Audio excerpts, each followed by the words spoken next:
Hi, my name's Phil. I like to talk about politics, and the first round of the Conservative Party leadership contest took place today, with the winner due to be confirmed as Theresa May's replacement as Prime Minister towards the end of July, so it should happen before MPs break for summer. Boris Johnson, who is believed to be the favourite amongst most party members, absolutely beasted the round with 114 votes. There's 313 Tory MPs in total, so that means he's got over a third of the votes. Which means unless he somehow manages to lose support in the following round, he will definitely find himself on the final ballot of the two leadership candidates who will, of course, go out to the full party membership.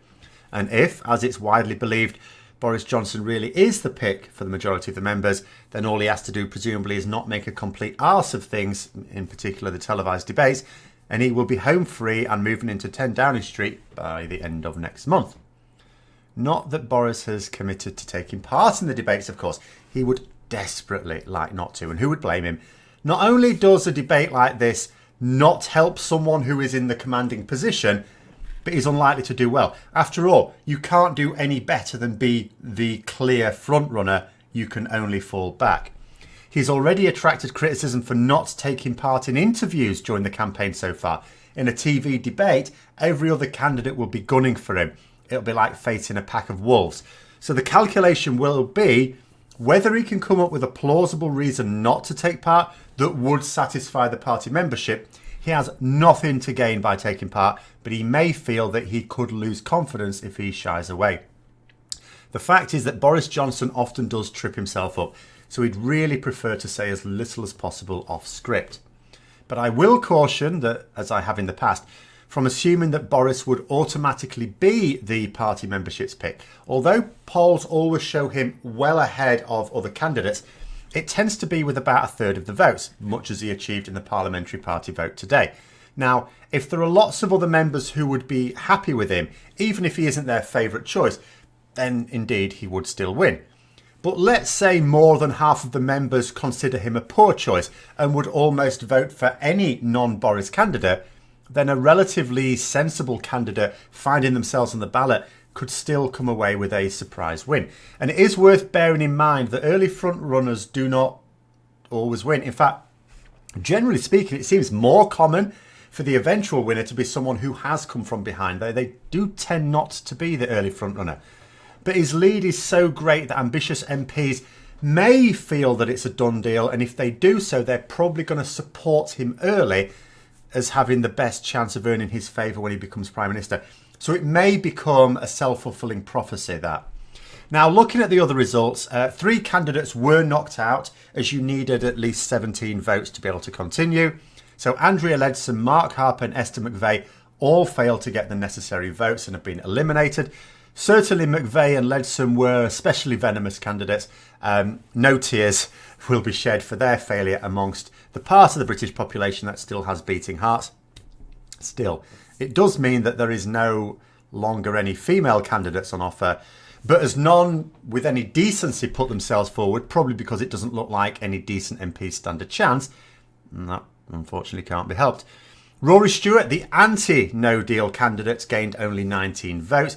He's not going to pick up votes from supporters of Leadsom or McVey, so his chances of progression during the next round look pretty slim.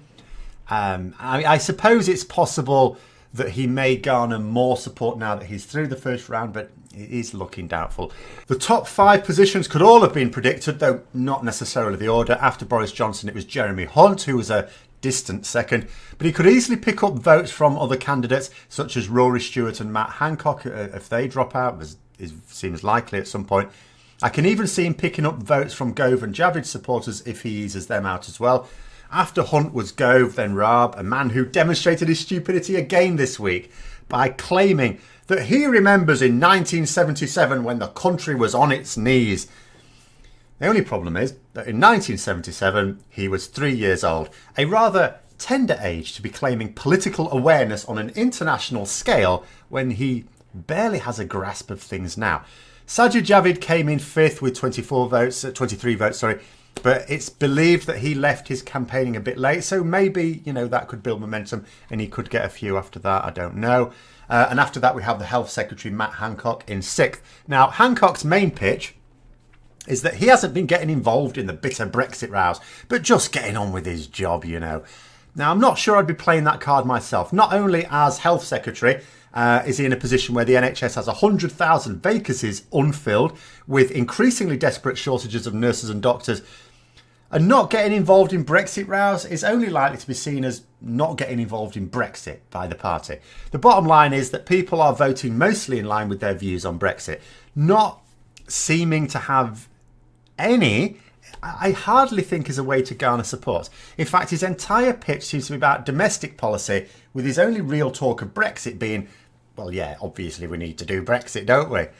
Nice pitch there, Matt. Not sure that'll be making it to the final ballot. I also found it odd that he said, after the results came out today, I quote, "Terrific to have more votes from colleagues than I could have hoped for." More than he could have hoped for. He got barely the minimum to avoid crashing out in the first round. If the bare minimum is more than he hoped for, why the hell is this turnip running? I suspect he's not going to be running for much longer. Now, the people who voted for candidates still in the draw won't necessarily keep backing them, you know, but let's assume they do for now. There are 30 votes that now need to be redistributed amongst the remaining 7 candidates. Now, anyone supporting Andrea Leadsom or Esther McVeigh is clearly supporting a government that will completely screw over the country and its people for the sake of a few more quid finding its way into the pockets of the already super wealthy. There is little chance that they would transfer their votes to anyone other than Boris Johnson or Dominic Raab, as far as I can see. With Raab so poorly placed, there's every chance that Johnson could be the beneficiary of those votes. So his share of the vote may well go up substantially. As for Mark Harper, he spoke out against the idea of leaving the EU at the end of October. As such, he is that most misplaced of Conservative MPs, one who has a touch of realism to his aims. His supporters may well get behind Rory Stewart, but they might easily get behind Javid or Gove.